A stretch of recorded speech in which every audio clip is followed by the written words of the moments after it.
you don't look back and go, oh man, remember that mansion we had overlooking wine country or this or that? Yeah, those times are great, but you look back at all the moments that you built the company.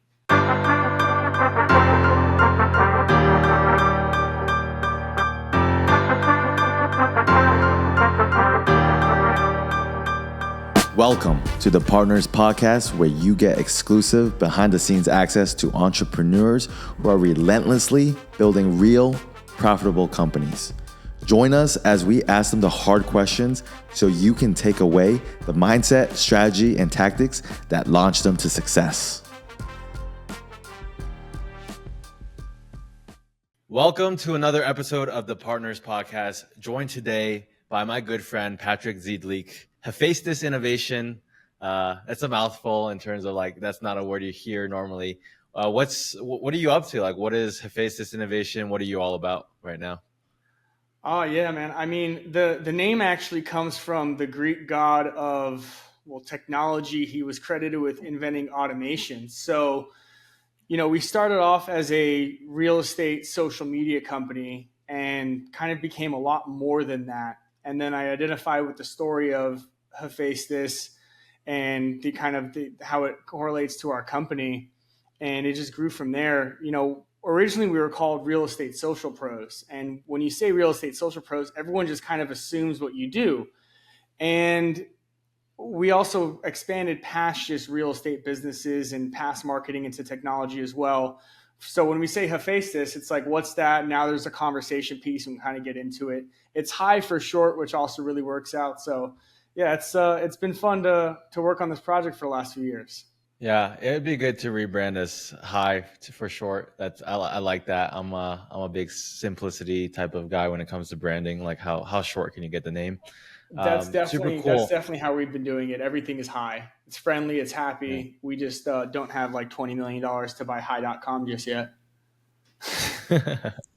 Makes sense. That'll probably be 100 million by the time you can get around to buying it. But yeah, exactly. I don't even know if it's available. But that's cool. So what's your background? How did you become a social media management company for primarily real estate players like agents and companies? How did you get into this niche of a niche? Well, I think I kind of stumbled into it and got a good bag of tricks along the way. I'm first generation in the United States. My dad ran away from communism in '87 from Poland. And I grew up in Seattle in Poland and then came to San Diego when I was young. And my whole life, I've always been around what I call the hustle. It's an informal entrepreneurship where it was buying, selling stuff, Craigslist, Swap Me, Pokemon cards, sports cards. I was always around that. And, I never knew that we were poor. I always had food. I always had clothes. I always had this. I just didn't know what being rich was. So I just grew up with that kind of hustle. So I went to college, I played football, I got injured, and then I made a decision to just go be an entrepreneur and started when I was 18, 19, started getting involved in businesses, traded the first 4 or 5 years of my life for experience. So, I didn't start anything, but I was part of companies and putting in that sweat equity and gaining valuable experience, and eventually stumbled on to creating a media company for agents. So in 2017, we started Film 360, which was photos, videos, 3D tours for real estate agents. And we were boutique. We never grew super big, but we got a lot of things right early on. A, we were early in the industry. But two, we started off by being a one-stop shop and putting everything on property pages. We started off by delivering all the media in one email with all the photos named properly and all the sizes and stuff like that. My business partner had a marketing tech background. So I handled the sales and the front end and customer service, and he handled the property websites and delivery of assets and those types of things. And our media team handled the filming and editing. And, eventually Hugh actually ended up buying that company. And the number one thing we got was, this looks great. What do I do with it? This looks great. What do I do with it? So here are clients that are happy with what they received, happy with the price point, and they're asking, what do I do with it? So I realized that was what was going to hold us up from being able to sell more and provide more value. And it actually became one of our more unique ways of retaining clients. So I went to go figure out how to market on Facebook back in like 2018. This is when Facebook was the Wild West days. So what they got in trouble for with Congress of data and all that types of things, I got lucky and stumbled into that.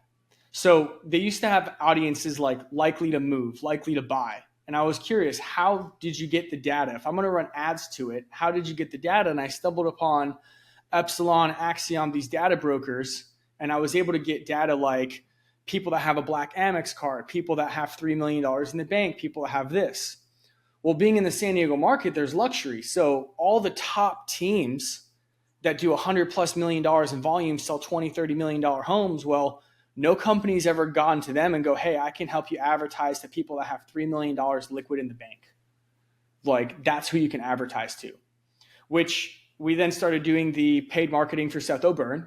And Seth was phenomenal. He didn't use us for media because he spent $20,000, $30,000, $50,000 on property shoots. And his brand for marketing grew, but we did all the paid side. He showed our analytics reports to leverage with more buyers and sellers.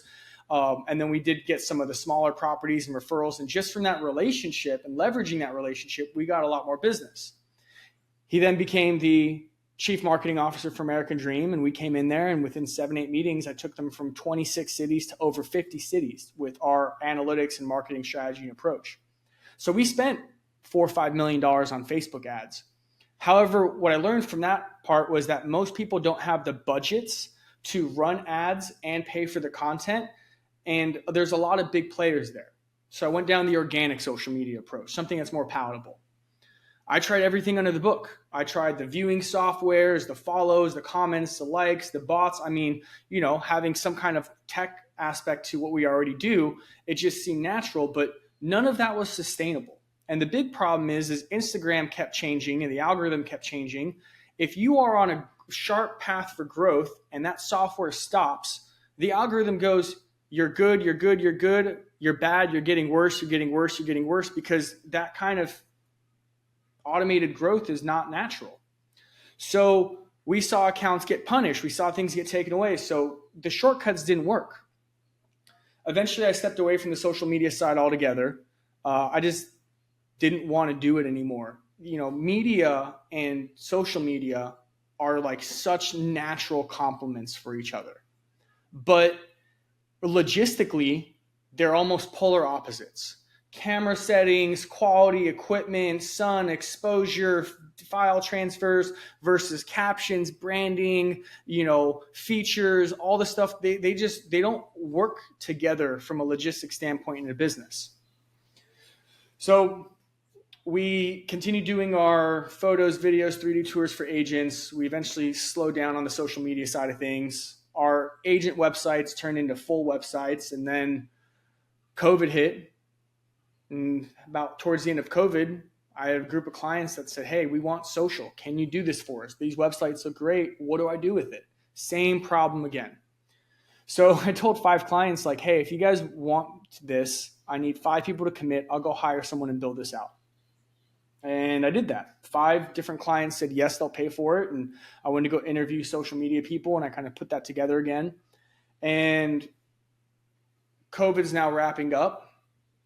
And I'm not passionate about Film 360. Our website company was taking longer to launch than wanted.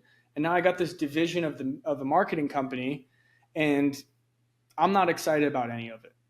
So was able to sell Film 360 to you. After half a decade, it was just kind of out. We had a stable book of business and clients who love the fact that we can give them that marketing knowledge, have a communication on what to do in their business and stuff like that. And they can go to another great media partner like Arrow Canvas that they can depend on and count and have an easy process with. And got out of the website company. And now I've got this marketing division. And I watched this documentary called My Octopus Teacher. And it's a little corny sometimes. Cinematography is beautiful, but it inspired me because I saw a person that every single day they went to this frigid, cold ocean and spent time just documenting this octopus. And I wanted to feel that in my life. What I wanted to build from the marketing perspective, I was pretty much told it was impossible. And there's a few problems with marketing that is hard when you're trying to scale. One, what's required for marketing? You're competing with LeBron James. You're competing with big brands. You're competing with big influencers for attention. So your content has to be at a certain type of quality. Also, the consistency. You have to understand that person's business, not just marketing, but understand that person's business. And you have to make it easy, and it has to be affordable. All of those variables are not easy to figure out. So I outlined what the product needed to be. It needed to have 3 posts a week, a little over 12 per month. It needed to be manually posted, manually done. You need stories, so you need to do stories consistently. So we did 25 a week on average, a little over 100 a month. You need engagement. You can't just take from the platform. A real user goes on and they like stuff, they comment things, they message, they interact with people. If you're a page that just posts stuff and doesn't interact, then you may seem like you're giving to the platform, but you're actually taking. And the way they monetize is time spent on the platform. So if you're not helping that metric for their stock price to go up, why should they give you results? So engagement was also part of it. Then photo video editing, getting media that's professional, non-professional from hundreds of different videographers, creators, and people, getting the transfer for editing, putting that together, figuring out where everything was used. And when building this company, I kind of had a stopwatch. This is how many minutes it takes for this task. This is how many minutes it takes for this task. This is how many minutes it takes for this task. Because you can't expect your team to work 100% efficiency to get something done. Our metric is that someone has to be able to do the job, a team of people have to do the job with 70% effort. This allows them to have weeks that are not as good, allows them to step up when they need to, and allows our team to not get burnt out. If someone has to work 100% week in and week out effort, that's going to be very difficult to maintain, hire for, and retain. So those are kind of our metrics. Along the way, I built all the systems for it. So I started getting about automations, organization, structure as we hired people, implemented stuff, optimizing things. And we were never in a rush to go to market. You know, people ask us why we don't have a website, why we don't have this. We launched this high quality product with business consulting, post, stories, editing for $1,500. And we have to be capable of taking on 20, 40, 60, 80 clients per month. That means we have to hire and train for all of these positions consistently without losing the quality of our product. That requires the systems and things in place. My reputation is something I care about. My company's reputation is something I care about. I never wanted to be the company that just takes on 100 people, loses 60, doesn't care I'm making money off of 40. That never felt good. So we've slowed our roll to make sure we have all of these things in place. The result of that has been 100% staff retention. When we partnered with our Acre partner media companies, 100% retention there. Most of our clients have been on for years. Our deliverables get met all the time. Our product's constantly improving. We add on more features. We don't have to increase the price. At scale, we're profitable.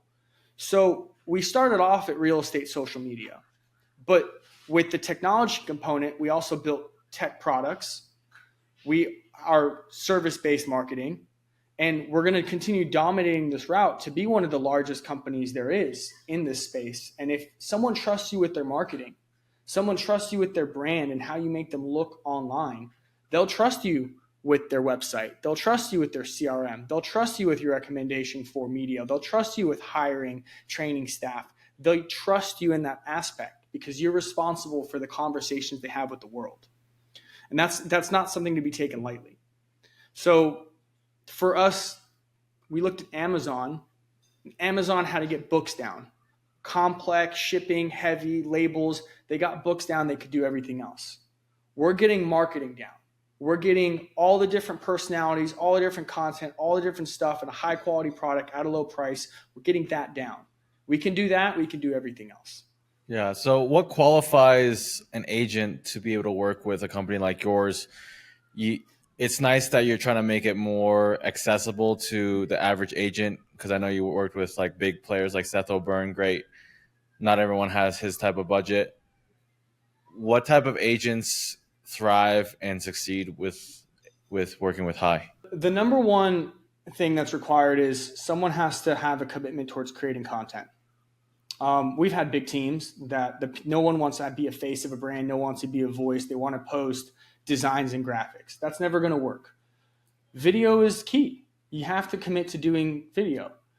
Text is 7% of communication, body expression, tonality, everything else.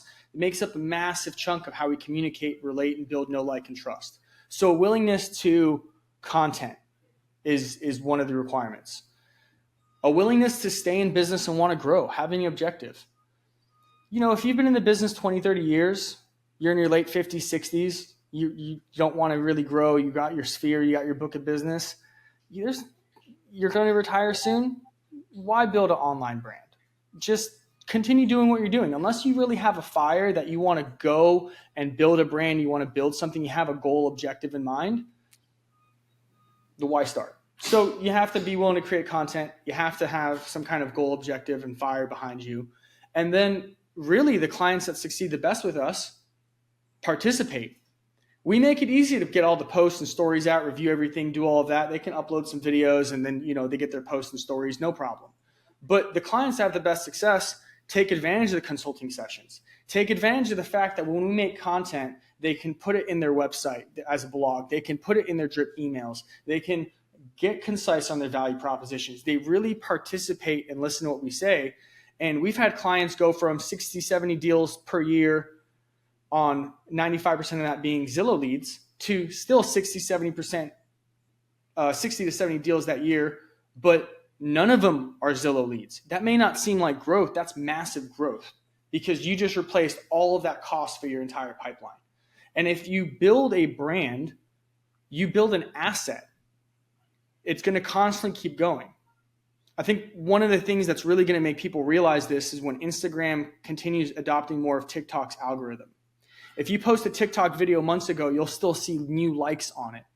When people realize that their 40 videos they post continuously get views, that they get rewarded, that's a salesperson 24/7 for them around the clock, they'll start realizing the importance of being able to connect in online platforms in a way that consumers are starting to prefer. I'd rather look at someone's Instagram. I'd rather look at their platforms, hear their voice, see their videos, get to a feel for them before taking my time and talk to them. I didn't think I was like that. I am. Yeah. And so are millions of other people. In many ways, the IG profile, the social profiles are the new websites, are the new gatekeepers, and also like salespeople and marketers for someone's brand. And how is it possible for an agent to, I guess, see their money back? Like, what does an ROI mean? Because, if they're spending $1,500 a month, and what type of budget do they need to commit from both a time and monetary perspective to helping you create some of the content that's getting posted? And then at what point can they make some money back? Because I think that's on everyone's mind. When am I going to make my money back? Great question. There's usually a few things that happen. Number one is within the first 30 days, a client gets feedback from their sphere. Their social looks good, their videos look good, this and that. And most people think that social media is kind of a necessary evil. They have to do it, they have to be there, but they don't have a passion for it, which is understandable. But when they start seeing their friends and people they barely know or don't know talking to them, and they start having a variety of conversation, it gives them the dopamine hit of, okay, I'm doing this and this is working. And understanding that something's working is important towards your perspective and outlook and how much effort you give to it. So you have clients that didn't really care, they needed it, they started getting feedback, and all of a sudden they're trying to learn more, do more, be more, etc. Another reason why that happens is people typically post one or two types of content, they overdo it. Agents will post only their open houses and properties or this, or only about their business or offers, but they never round out who they are, what they've gone through, their adversities, their challenges, their passions, and all of those little things that make us people are what we actually connect over. A lot of times where people start getting leads in business, it's not because they offered some program. It's because someone was comfortable enough to have a conversation about a real topic in their life, something more personal. And then that transitioned into something professional. And now they're going to be buying or selling a home with the person. The other aspect of real estate is the TOMA, top of mind awareness. It's what changed the game with social media on this level of being localized is that if I say fast food, people think of McDonald's, people think of Burger King, soda, Pepsi, Cola, right? When someone thinks real estate agent, the fact that they think of that person's brand is important. Insurance agent, important. Media company, that's important. So that top of mind awareness matters because not everyone is going to be making a decision immediately. There's a fundamental difference between Meta, Facebook, Instagram, Google, YouTube. People go to Google for how to fix my sink, what's near me, what to do, etc. It's intent based. People go on Facebook and Instagram to kill time for entertainment. It's a relationship building platform. So the strategies are different. So you have to be able to build a relationship on that platform to see results. How fast someone starts getting leads that they can measure ROI depends on where their account is and what they're willing to do. We've had brand new accounts where businesses didn't exist before, physical locations providing a service, but they also double down on ad spend. And within 90 days, they have hundreds of thousands of reach and 100+ members, and ROI is very measurable. We've had established accounts with active audiences where the quality turned up and the results were measurable. We had average accounts that, kind of around, and the content was really that great to begin with. We made it better, and it takes a little bit longer to prime that audience, so it just comes down to a variety of things on how fast before you can start saying this lead, this lead, this lead. And also offline analytics, you can't track someone thinking about you because they keep seeing your posts and then they called you or emailed you or this. So building a brand, there is always an ROI. Sometimes it takes a little bit longer if you want to point at which lead came in where, but there's a lot that goes into it where people are satisfied pretty much right from the bat. Yeah.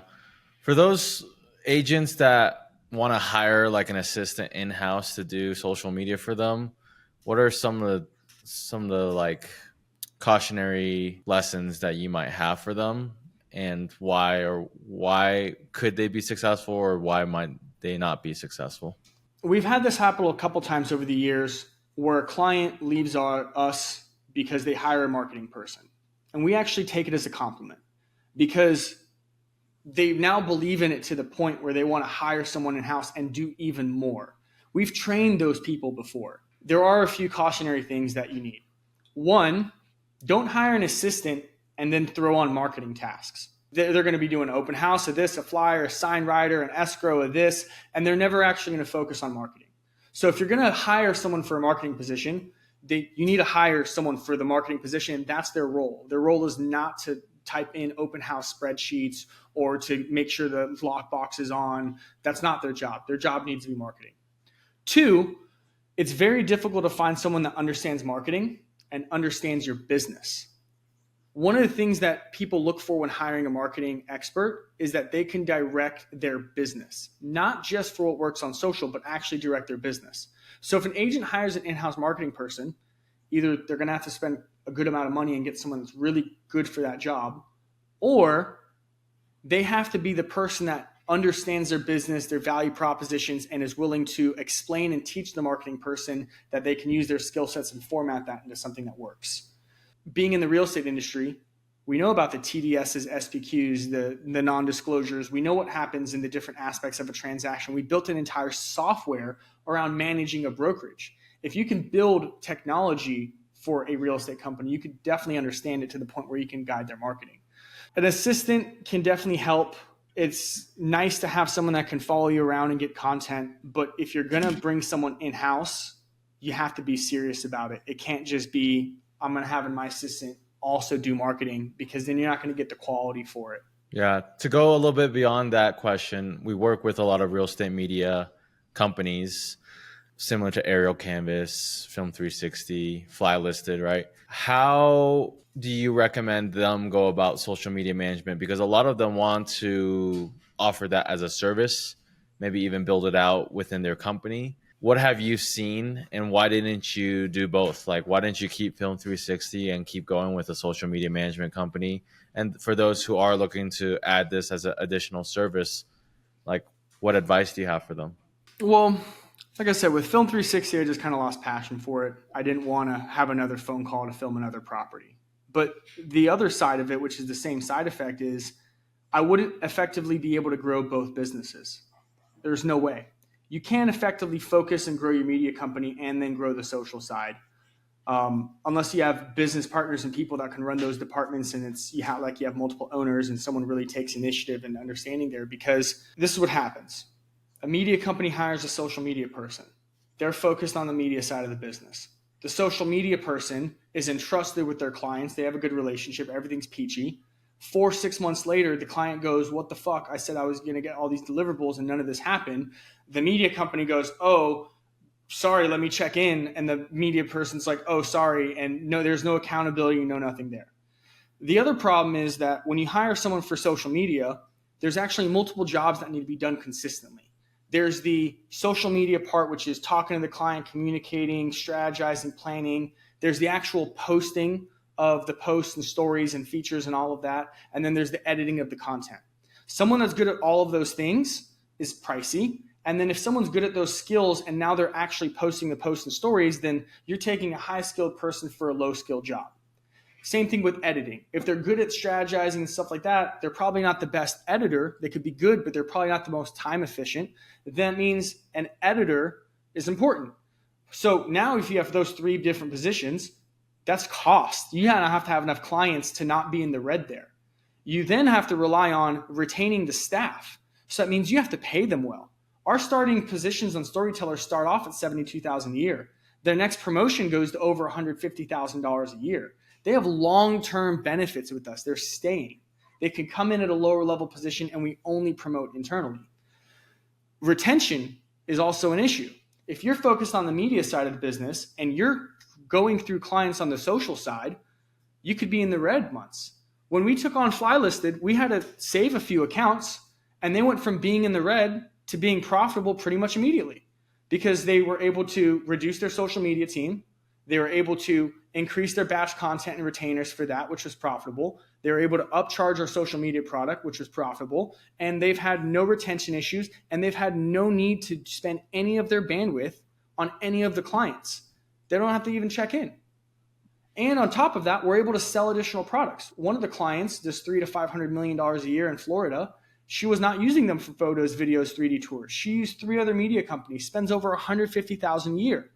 We're able to help secure that she wants to try them out for the media and use them for that and be a one-stop shop. And that's an additional $150,000 of gross revenue coming into that business that stemmed from the trust and relationship we had on social, as well as the referrals that came in. And when you get someone that refers on the marketing side, they're also willing to use you on the media side.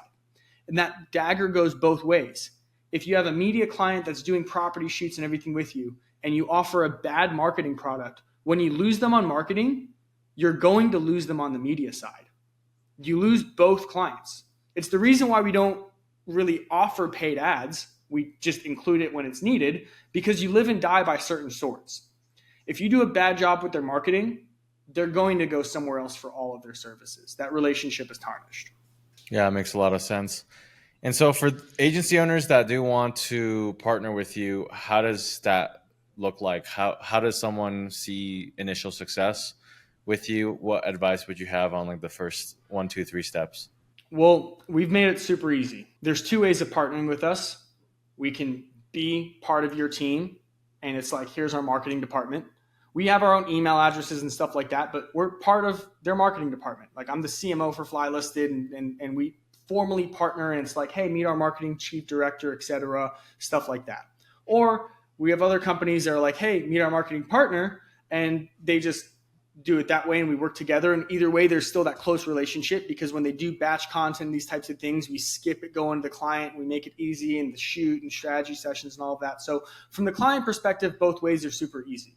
From the media company perspective, it's even easier because all we need is 2 times from that client for a discovery meeting. And in that discovery meeting, the client pretty much signs up or they don't. And most of the time they sign up. So from that point on, the media company does the invoicing and billing. We take their card on file. We do the billing there. It gets passed forward. We do the onboarding, we manage the relationship. All of that still gets put on the media company's shoulders for credit and, have a good job and all of that. But someone could get started with having a marketing department pretty much immediately. Just book a couple discovery meetings, cool. We take on some new clients, and there you go. Now you have a marketing department. Yeah.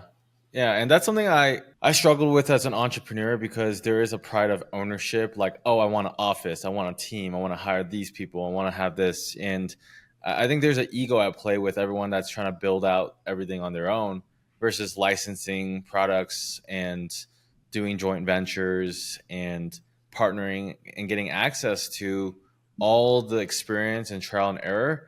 And you have more upside with way less downside. And you can actually bring on social media management profitably, as a real estate media agency owner. So that's super cool to hear. In terms of like opportunity, like a real estate media agency owner, they can go shoot a luxury listing and make $1,000, $2,000 on that project revenue. After paying out their team, they'll make a couple $100 at 20 to 40% margin usually. What type of margins are available when they partner with someone like you? Like, is it just a couple $100 a month, or like what is the potential, the earning potential? Good question. So our retail product's $1,500. We mark it down for Acre Partners down to $14. Typically, a company would go, here it's $2,000. We can get it down to $15 or whatever. We really are at a low price for all of the deliverables that go into it. So there's not much room there. But what we've seen is that social media alone gets sold for $2,000 a month. Batch content alone gets sold for $1,000 a month. Or they'll put both together for $2,500. Now, if you're selling something at $2,500, you're paying out $1,400, you have $1,100 there. And then let's just say your 3-4 hours boots on the ground costs you $300-400. You're on $700-800 in profit. So if you had 10 clients, you're about $8,000 per month in profit. In a year, that's over $100,000. In those November, December, January months when shoots are slow, having that residual coming in is nice versus having $5,000 to $8,000 of overhead of teams. If you don't build all of your own software and technology and you have to rely on posting softwares and all these other things, that gets expensive. Then you don't have a margin there. And if you go below your threshold, you're actually losing money. Here, there's not like, I don't have a retainer where it's $2,000 a month to be on the platform. In this, it's like you bring on 2 clients, you charge $5,000, you pay $2,800, great. You just made $3,200 minus your expenses of your media. You sold 2 at $2,000, great. You paid $2,800, you brought in 14, or you brought in 4,000. There you go. Like, your margins are all right there. And we've had people white label our product twice. So we've had an agency white label us, meet another partner who thought their price was so good for the deliverables, upsold that to their client. So we've had clients and have clients paying $3,000-4,000 per month for our services and have still 100% retention there. And there's no hiccup on the price. So it's kind of validating to see that our value of what we've built can be at that price point. And one of the most common questions we get is, how come you don't charge more for this? Because it's kind of unbelievable. And that's because we want to be the best. I don't want to just make money and be like my rich friends. Like, no, I want to accomplish something. I wanted to build something that was impossible. We wanted to be the best there is. We have that common goal of wanting to create something incredible. Like, I did that. So yeah. That's also another reason why it's difficult to go build this in-house, because for 3 years straight, 7 days a week, 8 to 15 hours per day, been building this. That's what's behind the hood here of this product. I love it. Yeah, that really resonates with me as an entrepreneur. It's just like, it's not about, the money is nice. It comes from creating something great, creating something, an offer, a product, a service, a result that you can be proud of sharing, and you can hang your hat on and say, I did that.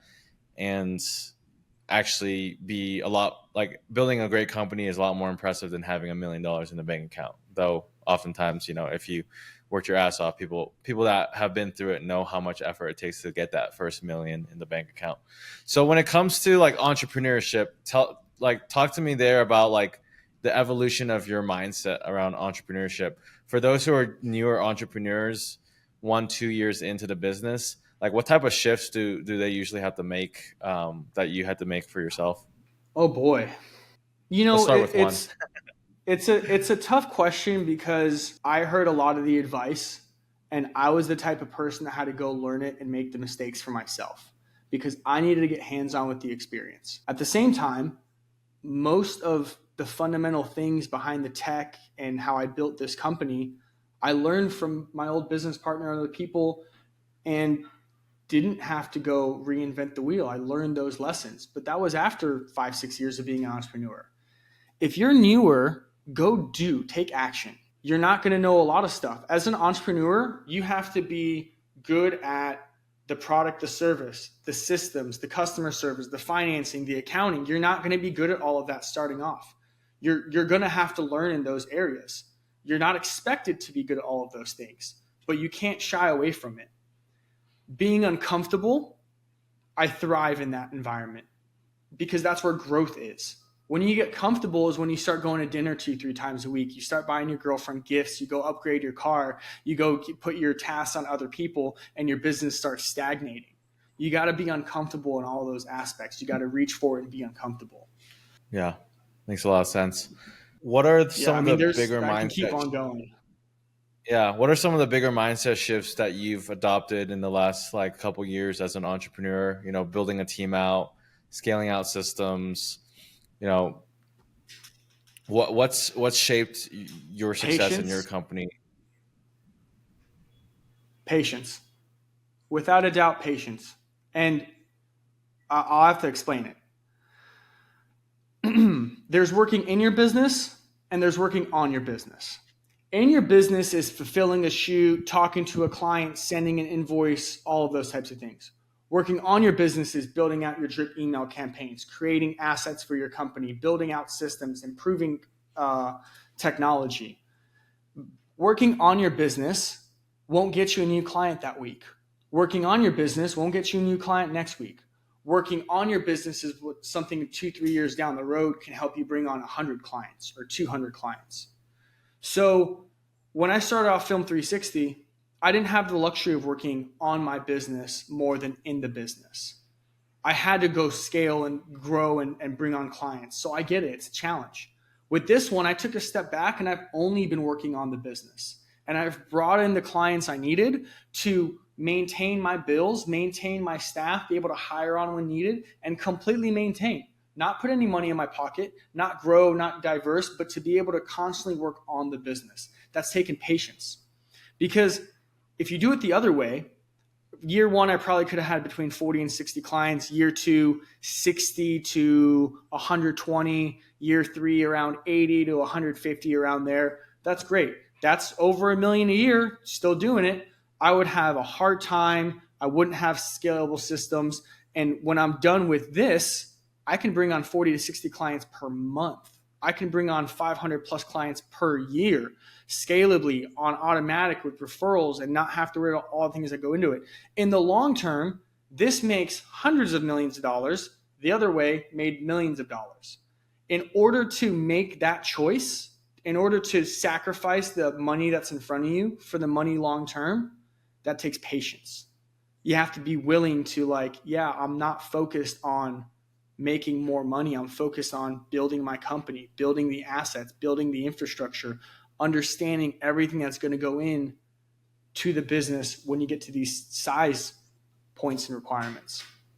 Yeah, makes a lot of sense. You got to build the infrastructure to be able to scale, to be able to support additional team members, because I've seen it firsthand. You know, not having systems in place, you can add 3 team members that are well qualified, but you know they're just jumping in a big old mess, and you're losing.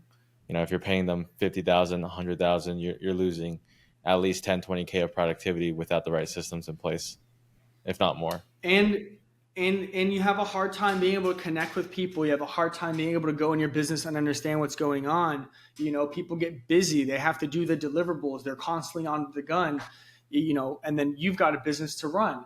Those scenarios don't create growth. They create mistakes. They all happen to everyone, happened to me too, but we're able to slow it down, reset, learn from it. It takes patience. Patience is definitely one of the bigger ones. The other one that was massive for me was being passionate about this. I didn't grow up thinking I'd go into marketing or technology or these types of things. I found things I was passionate about that I truly love it because it doesn't feel like work to me. I look forward to every single weekend because from Saturday to Sunday, I can completely work for 8+ hours a day with no interruptions and show up to the next week and go, this is what's been updated and done. You don't do that if you're doing a business for money. You don't do that if it feels like work. You do that when you love it, when you believe in it. And that translates to the rest of your team. Your team's a reflection of you, you know? So finding something you love and then having the patience to really let it bloom into what you want it to be, massive. Very difficult for a new entrepreneur, challenging lessons for any entrepreneur. Yeah, awesome. Well, thanks so much, Patrick, for taking the time to just talk about the journey with to face this innovation, as well as your own journey as both a first generation in the States pursuing entrepreneurship. You've taken a stab at multiple businesses. What is one thing that you would have avoided or you would have done differently if you could go back and do it again? That's always a tough question because everything I've done has led me here. And I'm really grateful. And everything that may have seemed like it was bad was a learning lesson that was important for the future. So, like, for example, in Film 360, we started killing it year 4 or 5. I bought a Maserati. I was taking my girl out. We were spending extra money, this and that. And that may seem like a financial mistake. I knew it wasn't smart, but I got a real life taste of it and I wouldn't change it because if I didn't do that, then I probably would have done that on a much higher scale or with Lamborghinis and bigger homes. And I could have been spending hundreds of thousands of dollars instead of tens of thousands of dollars in waste.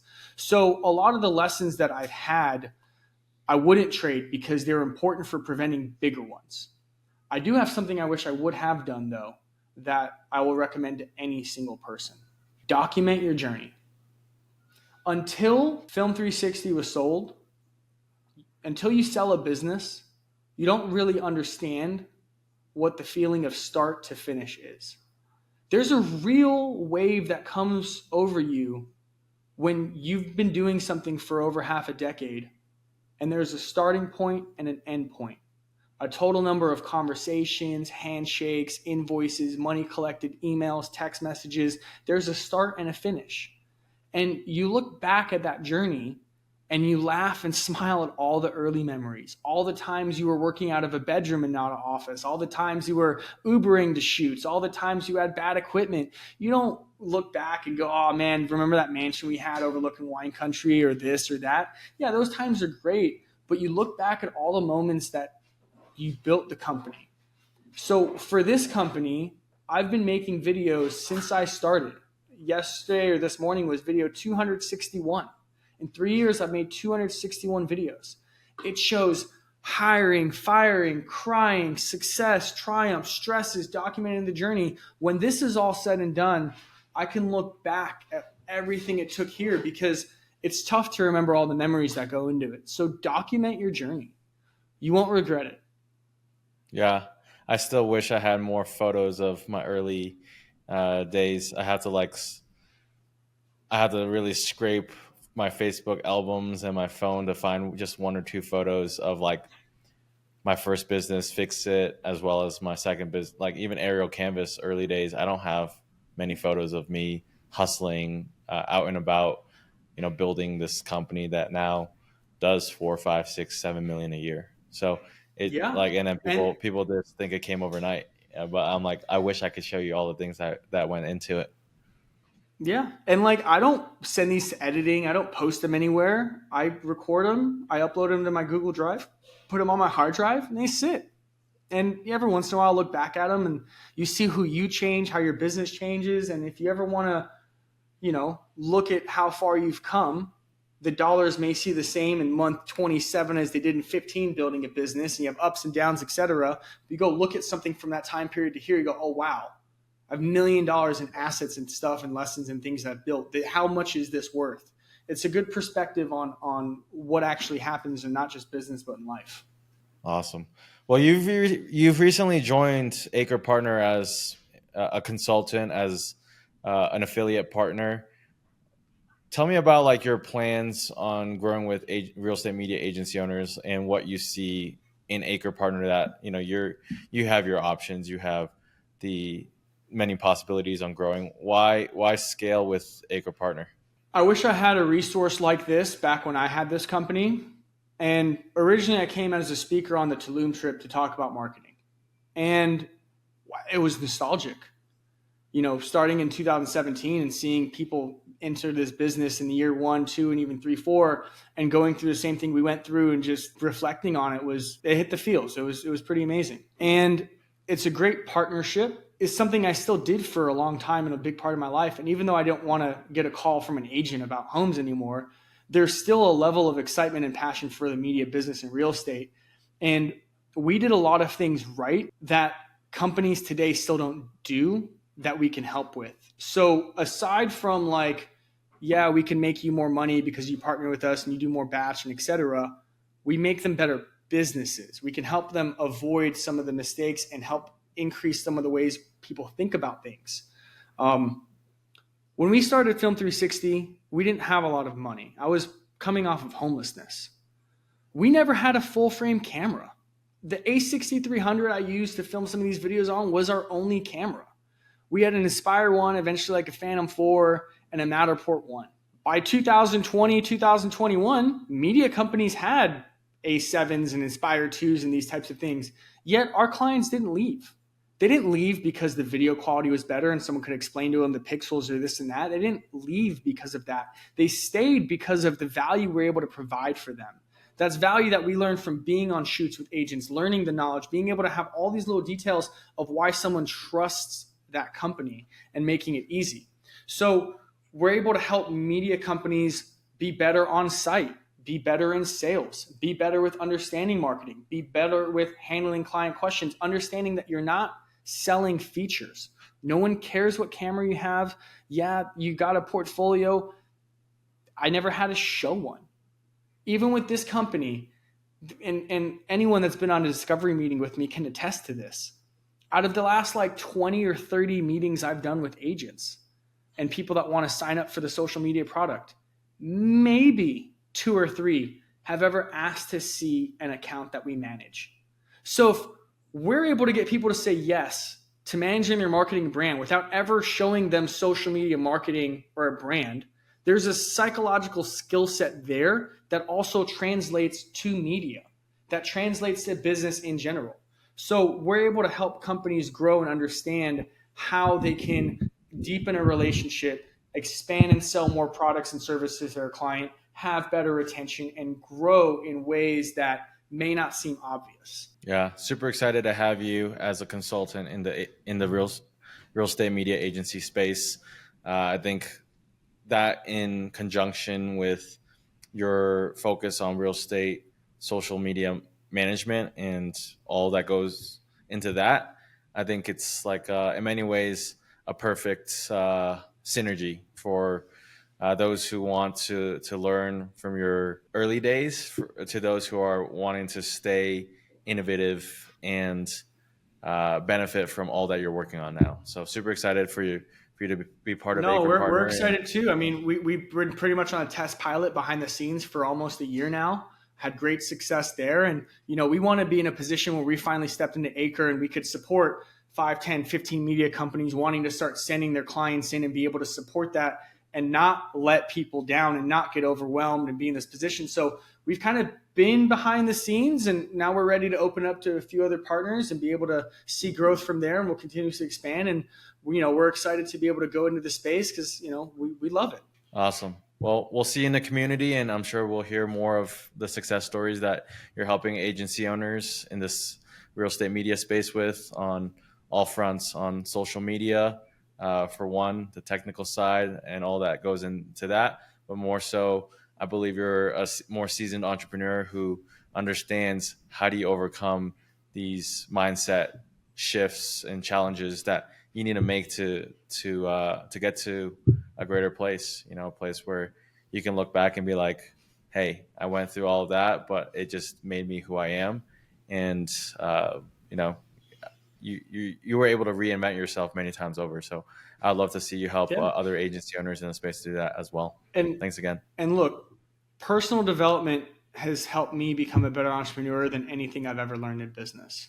A lot of the times with the relationships in these types of capacity, it's just being people. We become friends. And I learned all my personal development from other people, guides and mentors and stuff like that. And when you receive knowledge from others and from those types of experiences, you're very willing to give it to others. You know, when you can see yourself in someone else's shoes, you want to be there for them. So we're definitely here to support the community, not just if you have a client, we'll talk to you, but any way someone needs in the community, whether it's a friend, question, advice, they want to spitball something, they want to, some help with an idea. We're here to support, no questions asked. We just, want to make the world a little bit better.